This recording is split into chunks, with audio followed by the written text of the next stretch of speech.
Tu hija o tu trabajo. Tú decides si quieres verla una vez más en tus brazos o en una bolsa de basura. Inédito. Los Chapitos le dan un golpe crucial al Harfuch, secuestrando a su hija contra todo pronóstico. ¿Pero qué hará el Harfuch ante esto?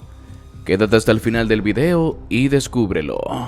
Desde el inicio de su carrera en seguridad pública, Harfuch se había convertido en una amenaza real para el cártel de Sinaloa. A diferencia de otros funcionarios que habían sido doblegados, comprados o eliminados, él no se vendió ni se intimidó. Desde su tiempo en la Policía Federal, cuando dirigía operativos contra el narcotráfico, hasta su ascenso en la Secretaría de Seguridad de la Ciudad de México, fue un hombre que enfrentó a los cárteles con inteligencia, táctica y una determinación inquebrantable.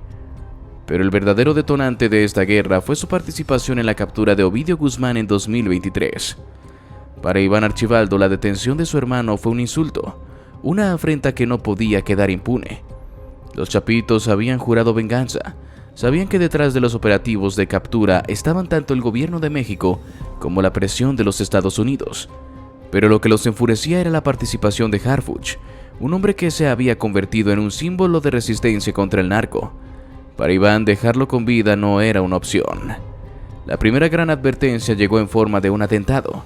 El convoy de Harfuch fue emboscado en la Ciudad de México en junio de 2020, cuando un grupo armado con fusiles de asalto y Barrett calibre .50 intentó asesinarlo en plena luz del día. Aunque en ese momento el ataque fue atribuido a la organización de El Mencho, las investigaciones posteriores revelaron que los Chapitos también habían participado en la planeación. Querían medir su reacción, querían ver si lo podían quebrar. Pero Harfuch sobrevivió.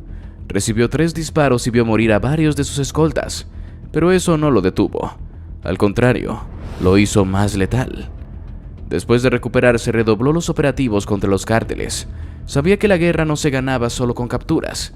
Había que desmantelar la estructura financiera, cortar los flujos de dinero, erradicar sus redes de corrupción dentro del gobierno y la policía. Y eso fue lo que hizo.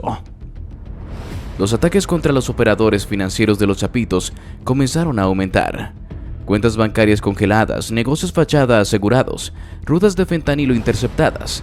Cada golpe le costaba millones a Iván Archibaldo y cada golpe lo hacía odiar aún más a Harfuch. Pero lo que realmente hizo que esta guerra se volviera personal fue un secreto que solo unos pocos conocían.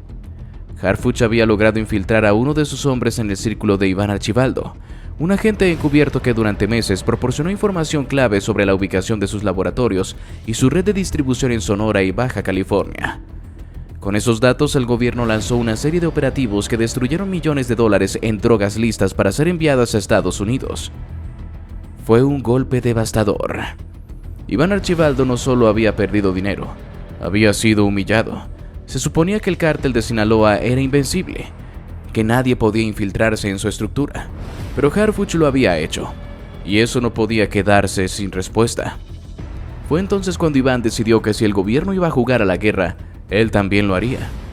El primer gran ataque ocurrió en Sonora, donde un convoy de la Guardia Nacional que transportaba detenidos del cártel fue emboscado. Los Chapitos mataron a los soldados, liberaron a sus hombres y enviaron un mensaje claro: la guerra estaba declarada. Después comenzaron los asesinatos de informantes y oficiales que trabajaban con Harfuch. Uno por uno fueron apareciendo muertos. Policías torturados y ejecutados, fiscales asesinados en sus casas, agentes desaparecidos sin dejar rastro. Era un mensaje directo. Cualquiera que apoyara a Harfuch estaba en la lista de muerte, pero Harfuch no era un hombre que se dejara intimidar. La respuesta fue inmediata. Se activaron operativos en Sinaloa, Sonora y Baja California con fuerzas especiales del ejército. Los laboratorios de fentanilo fueron arrasados, las bodegas de armas fueron aseguradas y cientos de operadores del cártel fueron capturados o abatidos. Los Chapitos no podían quedarse de brazos cruzados y en un movimiento sin precedentes comenzaron a estudiar las tácticas de la Sedena, analizando sus entrenamientos, sus rutas, sus puntos débiles. Y entonces lanzaron el golpe más audaz de la historia del narco en México: derribar 3 aviones de combate F-5. Fue un ataque sin precedentes. Los Chapitos demostraron que podían enfrentarse al ejército en su propio terreno. Ya no era solo una guerra de calles y montañas, ahora era una guerra de tecnología, de inteligencia y de poder. Después del derribo de los aviones, Harfuch convocó una rueda de prensa. No prometió negociar, no ofreció tregua. Dijo con firmeza que el Estado no iba a retroceder, que el crimen organizado no iba a gobernar el país. Fue un desafío directo a Iván Archibaldo, un mensaje que dejó claro que la guerra solo iba a escalar. Y entonces los chapitos decidieron que la mejor manera de acabar con Harfuch era tocar lo que más le dolía: su familia. Una noche, mientras el convoy de seguridad de Harfuch escoltaba a su madre de regreso a casa, fue interceptado en la carretera por un comando armado. Se desató una balacera feroz. Los sicarios intentaron secuestrarla, pero la resistencia de los escoltas fue suficiente para evitarlo. El ataque falló, pero la intención quedó clara. Ya no era una guerra entre instituciones, ahora era personal. Harfuch no se detuvo. Redobló los operativos, envió más tropas, atacó cada punto de distribución de los chapitos. Iván Archibaldo respondió con más violencia, más ataques contra bases militares, más emboscadas a convoyes, más asesinatos de oficiales. La guerra estaba en su punto máximo. Y en medio de todo, la gran pregunta seguía sin respuesta: ¿quién iba a ganar? Nadie sabía mucho sobre la familia del secretario de Seguridad. Harfuch había mantenido a su hija fuera del ojo público, lejos de cualquier rastro que la hiciera vulnerable. Pero Iván Archibaldo no era un hombre que aceptara barreras. Si había un punto débil en su enemigo, lo encontraría y lo usaría. Los meses previos al golpe fueron meticulosamente planeados. Un equipo de inteligencia de los chapitos se dedicó exclusivamente a rastrear cada movimiento de la niña. Sabían que Harfuch era un hombre metódico, que su seguridad era impenetrable, pero también sabían que toda persona, por más poderosa que sea, tiene un momento de vulnerabilidad. Ese momento llegó una mañana, en un trayecto rutinario. La hija de Harfuch, escoltada por un convoy de seguridad, se dirigía a la escuela en una camioneta blindada. 5 agentes fuertemente armados la acompañaban, creyendo que ninguna amenaza podría alcanzarla. Pero ese día la amenaza ya estaba esperándolos. La emboscada fue perfecta. Los sicarios de Iván Archibaldo interceptaron el convoy en un tramo de carretera controlado por el cártel. Colocaron un falso retén con hombres vestidos como militares, con uniformes casi idénticos a los del ejército. Los escoltas, entrenados para reaccionar ante cualquier peligro, creyeron que era un punto de control legítimo. En el momento en que el convoy se detuvo, el infierno comenzó. Disparos de alto calibre retumbaron en el aire. Las balas atravesaron los vehículos, impactando los cuerpos de los escoltas antes de que tuvieran tiempo de reaccionar. Fue una ejecución calculada. Los sicarios de los chapitos no querían enfrentamiento prolongado. Querían rapidez, precisión y que no quedara nadie vivo. En cuestión de segundos, los cuerpos de los escoltas estaban en el suelo. No hubo oportunidad de responder. No hubo oportunidad de pedir refuerzos. Fue una masacre silenciosa. Dentro de la camioneta la niña lloraba. No entendía lo que estaba pasando, pero en su mente infantil algo le decía que esto no era un accidente. Sabía que su papá era un hombre importante, un hombre que tenía enemigos. Los sicarios abrieron la puerta del vehículo y la sacaron con rapidez. La envolvieron en una manta negra, la subieron a una camioneta y desaparecieron en la madrugada antes de que alguien pudiera llegar al lugar. Cuando la noticia llegó a Omar García Harfuch, todo cambió. Los informes iniciales eran confusos. Un convoy atacado, 5 escoltas muertos, ningún rastro de la niña. No hubo llamadas pidiendo rescate, no hubo mensajes exigiendo dinero. Nada. Hasta que el teléfono de Harfuch sonó. Un número desconocido, una voz que no necesitaba presentación. «Escucha bien, hijo de puta». La voz de Iván era tranquila, pero afilada como una navaja. «Tienes algo que me pertenece, ahora yo tengo algo que te pertenece a ti». Harfuch no dijo nada. Su mandíbula estaba tensa, su puño cerrado. Sabía lo que venía. «Mi padre sigue en prisión y mientras siga ahí, tu hija no regresará contigo». El silencio en la línea era ensordecedor. Iván continuó. «No quiero dinero, no quiero negociaciones estúpidas. Solo quiero lo que es mío. Quiero a mi padre libre. Y hasta que eso pase, tu hija va a estar en mis manos». El secretario de Seguridad sintió un escalofrío recorrerle la espalda. No por miedo, sino por rabia. Iván había cruzado la línea. Había hecho algo que ningún cártel se había atrevido a hacer. «Si le pones una mano encima, te juro que no va a haber un solo lugar en la tierra donde puedas esconderte». La voz de Harfuch era un veneno puro. Iván soltó una risa breve. «Sabes que no me amenazas, cabrón. Ya lo pensé todo. Si algo me pasa, si un solo soldado pisa mi territorio, mi gente tiene órdenes de matarla. Tú decides. Quiero a mi padre afuera. Tiene 72 horas. La llamada terminó. Harfuch se quedó de pie, el teléfono aún en la mano. El aire a su alrededor se sentía más pesado que nunca. Por primera vez en su vida, no estaba peleando solo contra un cártel. Ahora estaba peleando contra el tiempo. Las siguientes horas fueron un caos total. El gobierno estaba dividido. Algunos querían ceder, negociar, encontrar una manera de recuperar a la niña sin desatar una guerra total. Otros, liderados por el Harfuch, querían sangre. Pero Harfuch no era un hombre que jugara bajo presión. Sabía que si permitía que Iván Archibaldo ganara esta vez, el narco entendería que podía hacer lo que quisiera con el Estado. Entonces tomó una decisión que cambiaría todo. ¿Será que el Harfuch logrará salvar a su hija? Las luces parpadeaban sobre las celdas de los prisioneros más peligrosos de México. Entre esas paredes heladas, alejadas de todo el mundo exterior, se encontraba el hombre que, de una forma u otra, tenía el poder de decidir el destino de su hija. Las puertas dobles que conducían a la zona de aislamiento estaban reforzadas con acero, con candados de seguridad que solo unos pocos tenían el permiso de desbloquear. Los guardias, acostumbrados a que nadie entrara a esa sección sin una orden judicial, dudaron por un segundo a ver la mirada de Harfuch. No necesitaba hablar. Su mera presencia, el aura del peligro que lo envolvía en ese momento, les dejó claro que no debían interponerse. «Ábranla». Los oficiales intercambiaron miradas, pero el que estaba a cargo sacó un manojo de llaves y giró el cerrojo con un chasquido seco. La puerta de acero se deslizó lentamente, y el aire en la celda pareció volverse más pesado. Harfuch entró sin dudar, sin titubear, sin una sola pizca de miedo. Ahí, en un rincón de la celda iluminada por una sola bombilla parpadeante, estaba Joaquín El Chapo Guzmán. El hombre que había construido un imperio criminal, el arquitecto de una de las organizaciones más sanguinarias de la historia moderna, el capo que había humillado a los gobiernos de México y Estados Unidos con sus fugas imposibles.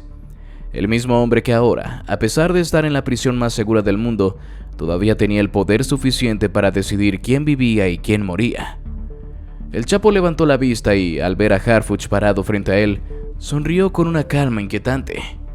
«Mira nada más quién vino a visitarme». Harfuch no dijo una sola palabra. No había venido a hablar. Su puño voló como un rayo y se estrelló contra el rostro de Guzmán con un impacto brutal. El Chapo se tambaleó hacia atrás, golpeando la pared de concreto con la cabeza. Su sonrisa desapareció de inmediato cuando el segundo golpe lo alcanzó en la mandíbula, haciéndolo escupir sangre al suelo. Los guardias fuera de la celda escucharon los golpes y se tensaron, pero nadie se atrevió a intervenir. Este no era un encuentro político, era una sentencia. Harfuch no se detuvo. Cada puñetazo era una descarga de furia. Cada golpe era una exigencia de justicia. «Diles que la devuelvan». El Chapo escupió saliva mezclada con sangre, pero su risa regresó débil pero presente. «No es tan simple, compadre». Otro golpe, esta vez al estómago. El Chapo se dobló por el dolor, tosiendo con fuerza. «Diles que la devuelvan», rugió Harfuch de nuevo, pero esta vez sacó su pistola y la presionó contra la frente del narcotraficante. Los guardias fuera de la celda se quedaron congelados. Joaquín Guzmán Loera, el hombre más poderoso de narcotráfico en la historia de México, estaba ahora con una pistola cargada a punto de volarle los sesos. El Chapo lo miró fijamente y se rió. «Si me matas aquí, tu hija muere también». Harfuch apretó el gatillo, lo suficiente para tensar el percutor, pero sin disparar. «Diles que la liberen o haré que tu muerte sea lo último que sepan de ti». El Chapo no parecía asustado. Había enfrentado la muerte demasiadas veces. Había visto más balas volar que cualquier otro hombre en su mundo. Pero también sabía algo que Harfuch aún no entendía. «¿Crees que esto se trata solo de mí?», dijo Guzmán, con la voz ronca, con el rostro ensangrentado. «Ellos no me necesitan, Iván no me necesita. Él ya tomó su decisión. Y tú, cabrón, no tienes el poder de cambiarla». Harfuch no titubeó. La presión del arma contra su cabeza se hizo más fuerte. «Te equivocas, yo siempre tengo el poder de cambiar las cosas». El Chapo soltó una carcajada, aunque su cuerpo temblaba por el dolor. Sabía que por primera vez en su vida, alguien estaba dispuesto a apretar el gatillo sin pensarlo dos veces, pero aún así, no cedió. Tienes 72 horas para devolverme a mi padre. La frase de Iván Archibaldo, dicha en la llamada que le hizo días antes, resonó en la cabeza de Harfuch como una sentencia de muerte. 72 horas, o su hija moriría. Su mandíbula se tensó. No podía negociar con terroristas, no podía ceder ante el narcotráfico, pero tampoco podía dejar que su hija sufriera el destino que tantos otros habían tenido en las garras de los cárteles. La ira en sus ojos era fuego puro. Harfuch se alejó de Guzmán solo un paso, pero su pistola nunca dejó de apuntarle. ¿Será que el Harfuch disparará? ¿Qué decisión tomará? El despacho de Omar García Harfuch estaba en penumbras, apenas iluminado por la luz mortecina de su lámpara de escritorio. No había dormido en días. Desde el secuestro de su hija, su mente no había descansado un solo segundo. Cada minuto era una tortura, cada hora un peso insoportable sobre sus hombros. Había enfrentado el crimen organizado toda su vida, pero nunca imaginó que la guerra se volvería tan personal. Sobre su escritorio había informes de inteligencia, fotografías de sospechosos, mapas marcados con rutas posibles en Sinaloa y Sonora, análisis de llamadas interceptadas de los Chapitos.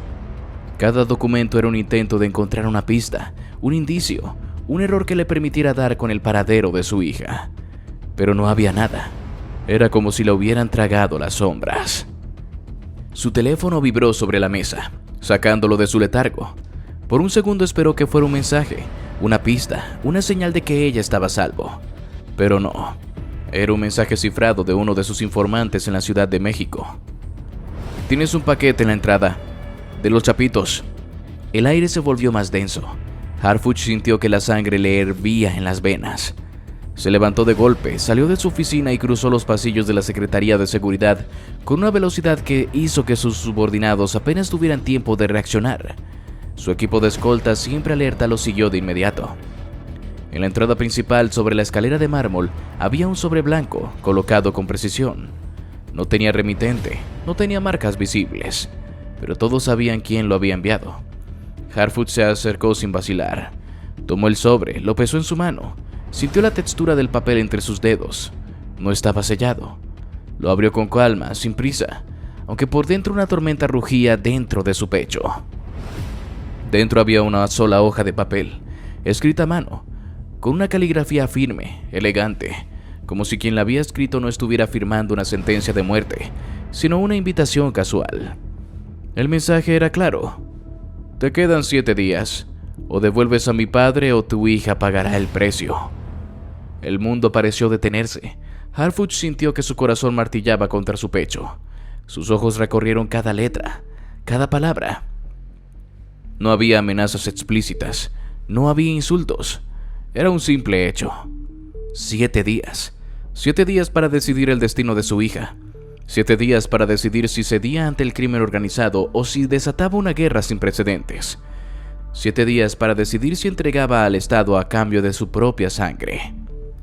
Los escoltas a su alrededor se tensaron al ver su expresión. Sabían que acababan de recibir un mensaje que cambiaría todo, que ya no era solo una cuestión de seguridad nacional. Era una cuestión de venganza. Harfuch cerró el sobre con cuidado, sin demostrar emoción. Respiró hondo. Digan a todos que vengan a la sala de guerra, ahora. Sus hombres no hicieron preguntas. Sabían que lo que estaba a punto de pasar definiría el futuro de la guerra contra los Chapitos. Pero Harfuch sabía algo más. Sabía que en una semana alguien iba a morir, y se aseguraría de que no fuera su hija. ¿Será que conseguirá salvar a su hija, o su final será en una bolsa de basura? Desde que recibió la carta de Iván Archibaldo Guzmán, dándole 7 días para liberar a su padre o su hija pagaría el precio, no había cerrado los ojos. Cada segundo que pasaba era un martillazo en su pecho. El tiempo se había acabado. No esperaría 7 días. No iba a permitir que los Chapitos dictaran las reglas. No iba a permitir que su hija siguiera en manos de esos asesinos. Esta vez la guerra no la iban a decidir ellos. Esta vez la guerra la iba a decidir él. Esa misma madrugada, en la sala de guerra de la Secretaría de Seguridad, los mejores hombres de inteligencia, de operaciones especiales, de contrainteligencia y fuerzas federales estaban reunidos. En la mesa central, un mapa enorme de Sinaloa cubierto de marcas rojas y anotaciones. Cada una representaba un posible escondite de los Chapitos. Cada una era una posibilidad de encontrarla. El aire en la sala estaba cargado de tensión. Los hombres en esa habitación sabían que no se trataba solo de un operativo. No era un simple golpe contra el narco. Era una misión de vida o muerte. Ellos creen que tienen el control, dijo Harfuch, su voz firme, sin una pizca de duda. Pero esta vez vamos a terminar con esto de una vez por todas. Sus ojos recorrieron la sala. Había hombres ahí que habían peleado junto a él en los peores momentos de la guerra contra el narco. Hombres que habían visto a sus amigos morir. Hombres que no temían el fuego porque ya lo habían enfrentado antes. Pero esta vez era diferente. Esta vez era personal. Sabemos que tienen a mi hija en una de estas 3 ubicaciones, continuó, señalando los puntos en el mapa. No vamos a negociar, no vamos a esperar. Hoy la recuperaremos o nos morimos en el intento. Nadie dijo nada. No hacía falta. Cada uno de ellos estaba listo para seguirlo hasta el infierno si era necesario. La noche caía cuando los equipos de asalto se movilizaron en completo sigilo. Helicópteros apagaron sus luces de navegación, sigilosos depredadores surcando el cielo nocturno. En tierra, convoyes de vehículos blindados avanzaban por caminos ocultos, alejados de las carreteras principales. Cada soldado, cada agente sabía que, al amanecer, México sería diferente. El objetivo principal, un rancho fortificado en las afueras de Culiacán. La información de inteligencia indicaba que ahí se encontraba la hija de Harfuch, bajo la custodia de sicarios de los Chapitos. Pero sabían que no sería fácil. Sabían que el narco iba a defender ese lugar con todo lo que tenía. Iban a matar. Iban a morir. Pero ninguno de los hombres de Harfuch iba a retroceder. Cuando la primera unidad de asalto llegó al punto de infiltración, el silencio de la noche se rompió con el primer disparo. Un sicario apostado en una torre de vigilancia abrió fuego. Pero antes de que pudiera dar la alarma, un disparo preciso de un francotirador le voló la cabeza. La guerra había comenzado. Los equipos de asalto avanzaron con rapidez, precisión quirúrgica. Derribaron las primeras puertas, eliminando a los guardias en cuestión de segundos. Las luces dentro del rancho se encendieron. El enemigo ya sabía que estaban ahí, y se desató el infierno. Desde el interior del complejo, una lluvia de balas iluminó la noche. Los sicarios de los Chapitos respondieron con todo lo que tenían. Granadas explotaron. Las ráfagas de AK-47 tronaban como tambores de guerra, pero los hombres de Harfuch no retrocedieron. Cada metro ganado era con sangre y fuego. Mientras la batalla rugía afuera, Harfuch y su equipo de élite se infiltraban por un acceso secundario. Su objetivo era claro, la habitación donde tenían a su hija. En su mano su rifle de asalto estaba firme, pero en su pecho la furia ardía como nunca antes. Mi hija está aquí. La voy a sacar. Avanzaron entre pasillos oscuros, eliminando a cualquier enemigo que se cruzara en su camino. Las puertas del corredor final estaban protegidas por 2 hombres fuertemente armados. Pero no fue suficiente. Harfuch levantó su rifle, disparó 2 veces. 2 sicarios cayeron. No había tiempo para detenerse. Él mismo pateó la última puerta, y ahí estaba, en una esquina de la habitación, su hija. Ojos aterrorizados, manos atadas, y junto a ella uno de los lugartenientes de Iván Archibaldo Guzmán. El hombre tenía una pistola en la cabeza de la niña. Ni un paso más o la mato. El tiempo se detuvo. Todo se redujo a un solo instante. Harfuch no dudó. Jaló el gatillo. Una bala. Un disparo certero a la cabeza. El sicario cayó muerto al instante. Su hija soltó un grito ahogado. Él corrió hacia ella, rompiendo las ataduras en sus propias manos. La abrazó. Por un segundo el mundo dejó de ser una guerra. Ya pasó, mi amor. Ya pasó. Pero no había tiempo para quedarse ahí. La batalla aún no terminaba. Los disparos de afuera seguían rugiendo. Los Chapitos no se iban a rendir. Harfuch cargó a su hija y la cubrió con su propio cuerpo mientras salían de la habitación. El equipo de rescate formó un perímetro. Los helicópteros ya estaban en camino, pero el fuego enemigo seguía intenso. «Sáquenla de aquí», ordenó Harfuch, entregándola a una de sus hombres. Sabía que él tenía que quedarse. Sabía que no podía dejar este lugar sin acabar con todos, porque esta guerra ya no era solo por su hija. Ahora es una venganza, y los Chapitos iban a pagar a sangre y fuego. Y así llegamos al final de este video. Si te gustó, te invito a que nos des tu me gusta para seguir haciendo más videos como este. Además de que no olvides suscribirte y activar la campanita para que no te pierdas ninguno de nuestros nuevos videos. Te deseo un gran día. Hasta la próxima.